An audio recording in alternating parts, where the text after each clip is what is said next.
You ever wonder how a search engine can just instantly know if a brand new website is any good? A site it's never seen before? Well, today we're cracking open a really fascinating Google patent that shows us one of their secrets. It's a system that actually learns to predict a site's quality just by reading the words on its pages. Let's dig in and see how it works. And that is the huge challenge, right? There's no way you could get enough humans to review the entire internet. It's just impossible. So search engines have to have an automated way to make a really good guess about a site's quality, its trustworthiness, and they got to do it fast. This patent gives us a real peek behind the curtain at how they solve that exact puzzle. All right, so here's our game plan. We're going to start with the problem itself. Then we'll look at how a site's language can act like its own unique fingerprint.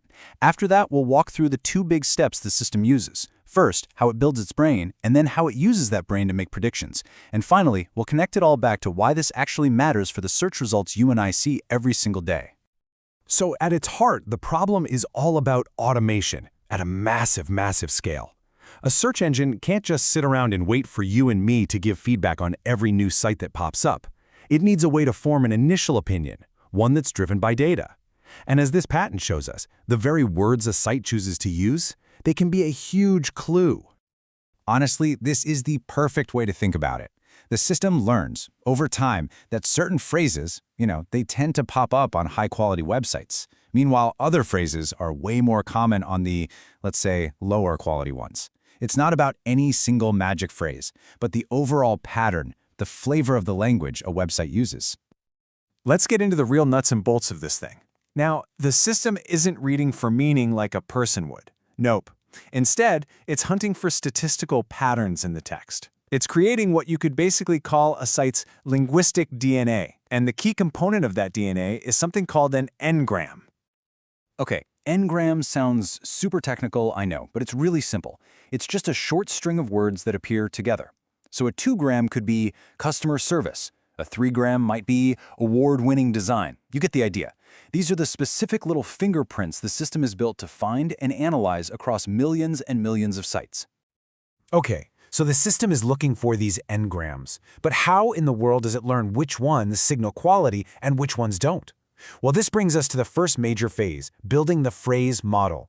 Think of this as the training process, where the machine is basically taught to connect specific phrases with known quality levels. It's really a four-step process. First, it sucks in this huge set of websites that already have a quality score. These are the training wheels. Second, for every single site, it measures how often each n-gram appears. Third, and this is the important part, it connects those phrase frequencies to the known quality scores. Finally, all of that data gets compiled into a massive phrase model. It's like a giant dictionary that says, okay, this phrase, when it's used this often, usually means this level of quality. Now this is where it gets really, really clever. The meaning of a phrase can actually change depending on how often it's used. Take award-winning design. Using that phrase a few times might be a strong signal for a high-quality site, maybe an 8.9 out of 10.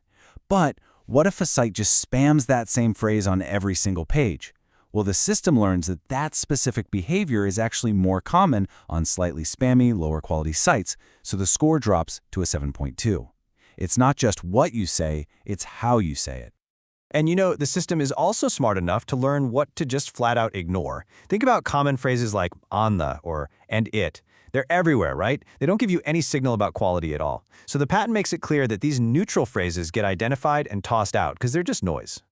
Okay, so the model is built. The machine has gone to school, it's done its homework. So what happens when a brand new website comes along that nobody's ever seen before? This is where that phrase, model, gets put to the test. The process makes a lot of sense. It's basically the training phase in reverse. The system scans the new site and picks out all the n-grams it recognizes from its giant dictionary. It figures out how often they're used on this new site. Then, for every phrase it finds, it just looks up the quality score that's associated with it.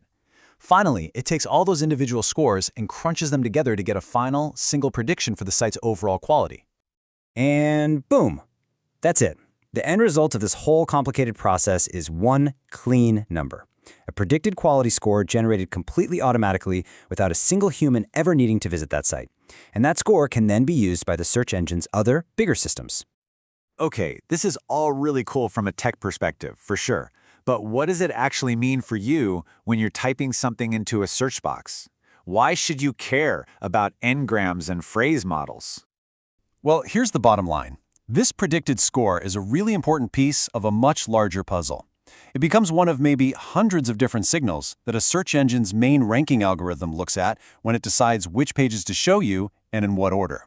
A high predicted quality score can give a new page a real boost, especially if it doesn't have other signals like a lot of links just yet. When you get right down to it, the whole point of a system like this is to make your search experience better. It helps filter out all that spammy, low-quality junk before you ever see it.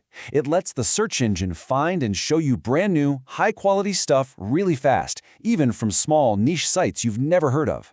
It all adds up to cleaner, more relevant, and more useful results. And that kind of brings us to a final thought to leave you with. Sure, this patent is about websites, but the core idea is so much bigger. It's about how our word choices leave behind this digital trail, one that can be analyzed for patterns. And it really makes you wonder, in this world of algorithms, what kind of stories our own language telling about us?